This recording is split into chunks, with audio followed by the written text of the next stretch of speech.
Hello students and friends. Today I'll be starting with the dissolution of the firm. Now, what this dissolution is all about, we'll be discussing that, which actually comes under Unit 2, Chapter 2, and this is Part 4 of the partnership chapter. So dissolution of the partnership firm. Okay, so what is dissolution of a partnership? The act of ending of the old partnership agreement and a reconstruction of the firm due to admission, retirement and death of a partner. It may or may not close the business. So what is it all about? I have discussed earlier about admission, I have discussed about retirement, then I have discussed about death. So such things happen for a means of a partner, and this act may, dissolution may happen because of the ending of the old partnership agreement and a reconstruction of the firm. So cases of dissolution of partnership, it happens in case of change in the profit sharing ratio of the existing partners, as when happen during admission, retirement and death. Then in case of admission of a new partner, in case of retirement of a partner, in case of expulsion of a partner also, if there is breach of contract or any kind of breach, so for that reason there can be an expulsion of a partner. Now what happened next is, in case of insolvency of a partner also, in case of expiry and death also of a partner, then in case of expiry of the period of partnership. So these things may lead to dissolution of the firm. Now cases of dissolution of partnership firm. First, there are two cases in where dissolution can occur. One case one is what?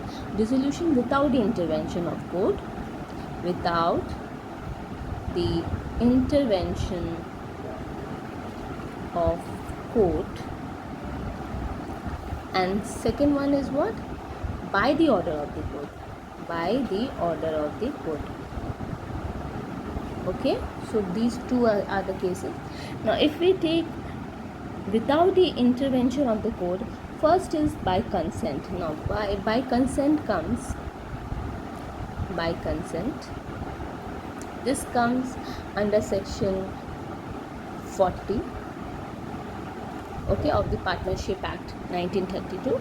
Now this consent is what? A partnership firm can be dissolved any time with the consent of all the partners, whether the partnership is at will or a fixed duration. Means for a fixed duration it has been constructed, the partnership has been formed, so it can be dissolved on the maturity of that particular duration and or the period of duration, and whether the partnership is at will. Means if it is at will, all the partners can give their consent, give their agreement. In that way it may happen that there is dissolution of the firm. Next is by agreement. By agreement is what?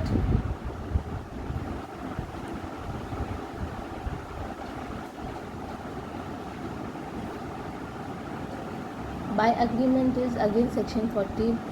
A partnership can be dissolved in accordance with the terms of the partnership deed or of a separate agreement. Separate agreement means what? If there is an agreement created that from this date to the date of this particular, maybe after 5 years or maybe after 2 years, there will be dissolution of the firm, then by agreement it has to be dissolved, or maybe it is written in the partnership deed. Okay. Next comes compulsory dissolution. By compulsory dissolution, how it can be done? If there is insolvency of partners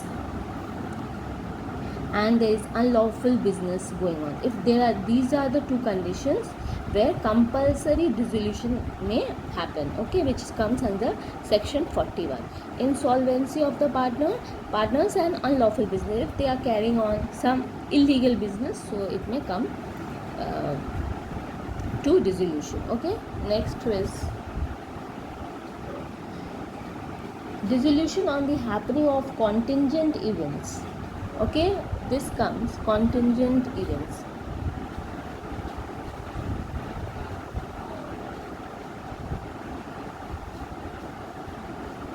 this comes under section 42. Okay, dissolution in case of contingent events. Okay, so it may happen what? So contingency is what? It may or may not happen. Okay, so it is what? First one is the expiry of the fixed period. If the firm is constituted for fixed period, then the firm is dissolved automatically. Okay, if it is for fixed period. Okay, then on the achievement of a specific task, on achievement of a specific, that means there is a achievement that this particular mission was there and it has been achieved. So now we have to dissolve the firm. Now next is death of a partner. Maybe due to death of a partner, that partner was very we had very strong bonding, and he was very strong, like a pillar to the firm. So because of his death, we have to dissolve the firm. So this can be one of the reasons. Now insolvency of partners, again insolvency of a partner means basically any partner which is of of a lot of strength to the firm. So if it happens that his death occurs, or insolvency occurs, or there is resignation. Okay, so because of this also.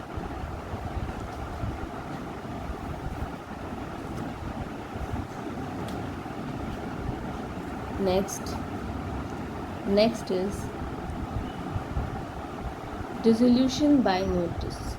Dissolution, this was under contingent events, and now dissolution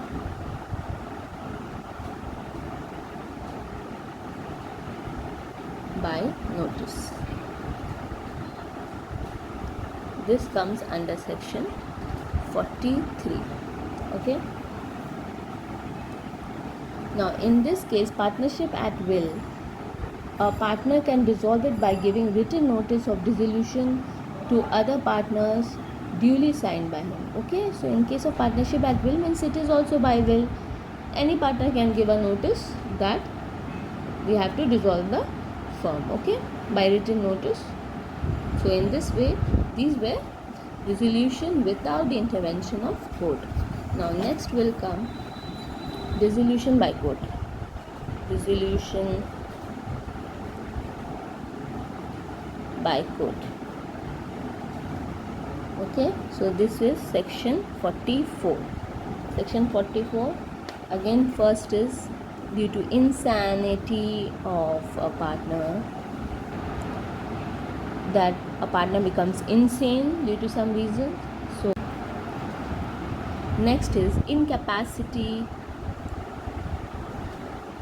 of partner. Incapacity of partner, that person is not capable, or it's permanent incapable, maybe due to some impairability, or maybe due to some other reasons. Okay, then misconduct, obviously, if there is any misconduct in the partnership, any illegal business going on, or maybe some drug thing is there's drug dealing. So because of this misconduct, it is not suitable for the partnership to go on. So the court can convict it and dissolve it. Okay, then constant breach of agreement, again breach of agreement by the partner. Then again, next is transfer of interest.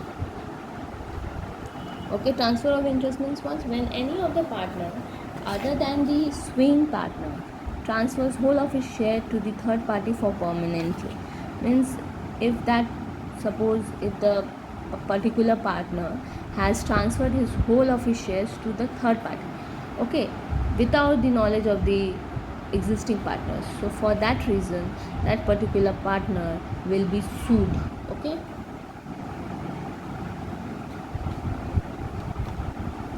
continuous losses means what? There is continuous loss, no profit is there consecutively for 5 to 6 years. there has been there has been loss in the partnership. So because of that reason also the court can dissolve the firm. Okay, next is just and equitable. The court may order for dissolution on any other ground which court think is just, fair and equitable. For example, like loss of confidence between the partners, like there is no confidence left, there is no trust left among the partners. For that reason it may happen that any of them can go to the court and then take the legal action that we have to dissolve the firm, so we don't trust each other anymore.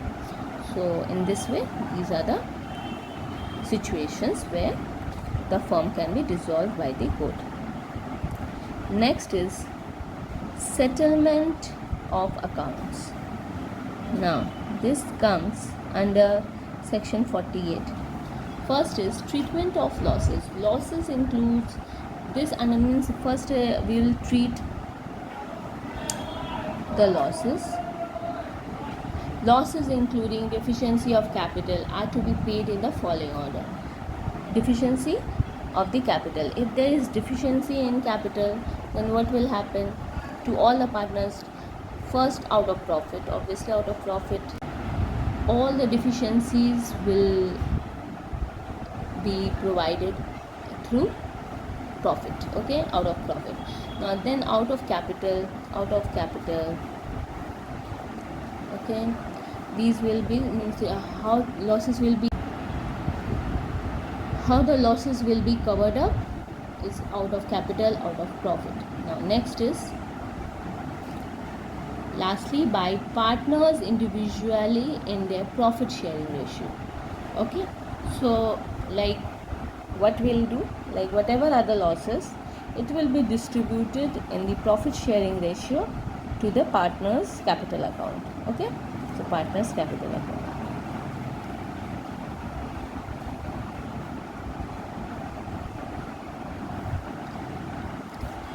Now application means obviously that will be distributed out of capital, so partners capital account, their shares of individuality in the profit sharing ratio means their whatever their profits, I mean total account means from their total after all the things are settled on through their capital accounts. Okay, understood my point? Like after all the adjustment is done, then from the balancing amount, and this is out of capital, this is totally out of capital. Okay, so these were the situation. Now how cash will be distributed? Cash distribution.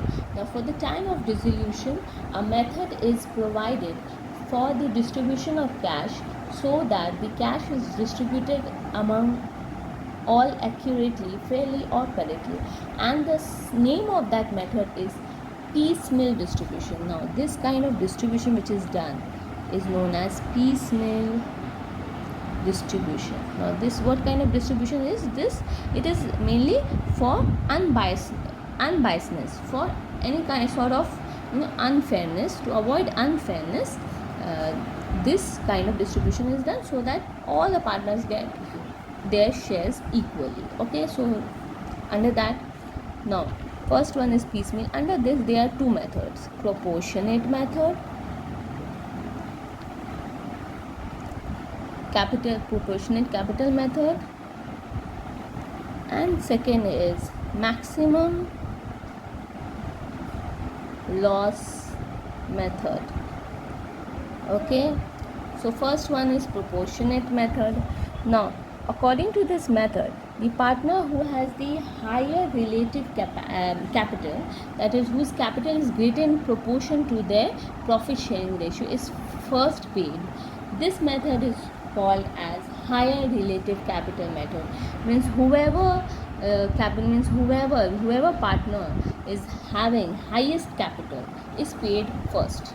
Okay, so in this way what happened, there is fairness maintained, that whoever has the highest capital after all the adjustments has been done, okay, whose capital is greater in proportion to this profit sharing ratio is first paid.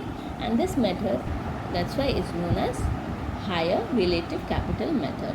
Now, next way is, this was proportionate capital method, and this is what maximum loss method. Maximum loss method. Under maximum loss method, what happens? Each installment realized from assets realization account is considered to be the final payment. Means this is about the capital account, and this is the asset, means the realization value of the assets. Okay, whatever we have realized. Now, realization is what? Obviously, before whatever I did means from retirement, we have discussed about revaluation. Okay, because there is always a revaluation of assets and liabilities, but now since there is dissolution of the firm, there will be realization value of the assets and liabilities. So for that reason, whatever is the realization value of assets will be the final payment, and it will, in that way we have to means distribute the cash to the partner's capital account. Okay, now treatment of firm's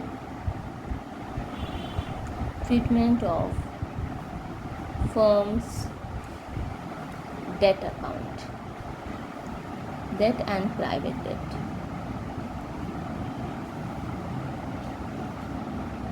This is section 49. Okay, now what will happen? Obviously, firm's debt and private debt, it will be first paid towards the firm's debt, obviously. Then the surplus, if any, is applied towards the payment of partner's private debt. Whoever partner has lent money to the firm as a loan given or as a debt, so what will happen? That particular partner will be paid to the extent to which the concerned partner is entitled to share in the surplus. And second is, partner's private property is applied first in payment of his private debts and surplus, if any, in payment of firm's debts if the firm's liabilities exceeds the firm's assets. Obviously, it's like mortgaging. If you have mortgaged something, you have to pay that out of your mortgaged assets. So means your liability, you have to pay your liabilities from your assets. So same way it has to be done. Okay, next. So what is realization account? Realization will what? I am just explaining this in again T form: debit and credit. Now first here, to land and building.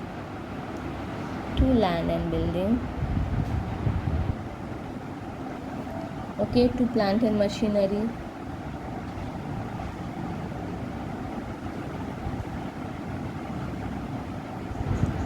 Okay, then to debtors, to bank account. Okay, so same way here we'll be taking all the liabilities to provision for doubtful debts. Provision for doubtful debt is also known as PDD. Okay, next we'll write by sundry creditors, then by bills payable, by outstanding expenses, by bank loan, by outstanding expenses, by bank loan. Now by bank account. Now what is this? Realized assets. Means assets realized, means if this side is greater than this side, so obviously the asset this will come realization value. And here to bank, liabilities realized. Okay, or liabilities paid. Obviously liabilities will not be realized. It is written in the realization account, but it won't be realized. We won't be receiving that. Obviously you have to pay it. So liabilities payable or paid, or liabilities paid. Mostly you can write paid. Okay, so here what happens? This thing.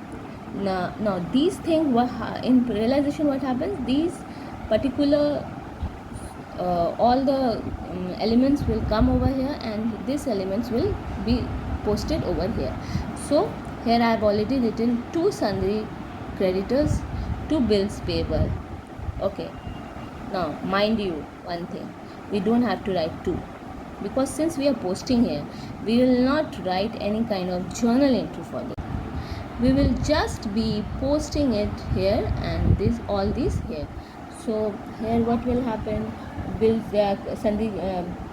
sundry creditors will come, bills payable will come, outstanding expenses will come, and bank loan will come.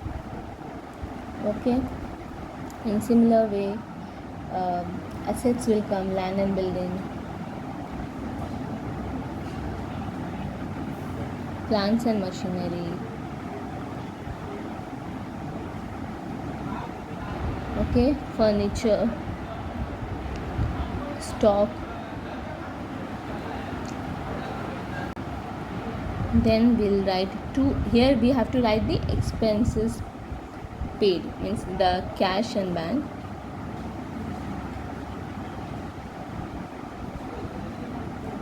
expenses paid and by partners capital account, assets taken